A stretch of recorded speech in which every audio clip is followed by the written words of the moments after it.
Okay, now this one's going to deal with companion planting between my bell peppers and my tomatoes, and then also just care for the tomatoes. All right, so let me turn this camera around. One of the things I do, and I can actually show you one right here, this little piece growing up right there, they call them suckers.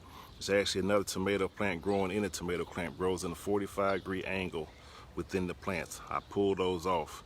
Now this is actually my first year doing this, but I do see the difference in the thickness of the stalks of my tomato plants. Another thing that I have going on, all the lower leaves, I pull those off.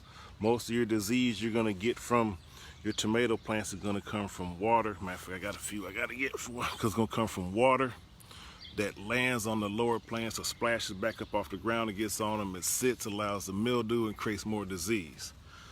And then if you don't have any tomatoes growing down there, there's really not too much that you really need them for. But what I have growing with the tomato plants is basil. Now basil, with these two plants growing together, they repel insects that eat each other, so that helps out. Now up here in front we have the bell peppers, and if you else notice, it's a row of bell peppers here, and the bell peppers are companion planted with cilantro all around down the bottom. Same principle. What that does is they help repel insects that like each other.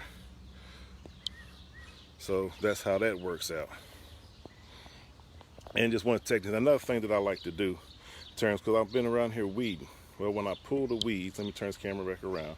What I do is throw them down there in between the pots. Actually, then it begins to work as a weed suppressant, even though I still got some weeds. When I let the weeds, still got some weeds growing, but I kind of let them come up just to the height of the pot, because the same principle is going on back there with the hay and stuff. Helps keep more water in the pot and keep it from evaporating faster. All right, so then that's where we are with that, and I will actually start another video in a minute just dealing with something else in the garden here. Peace.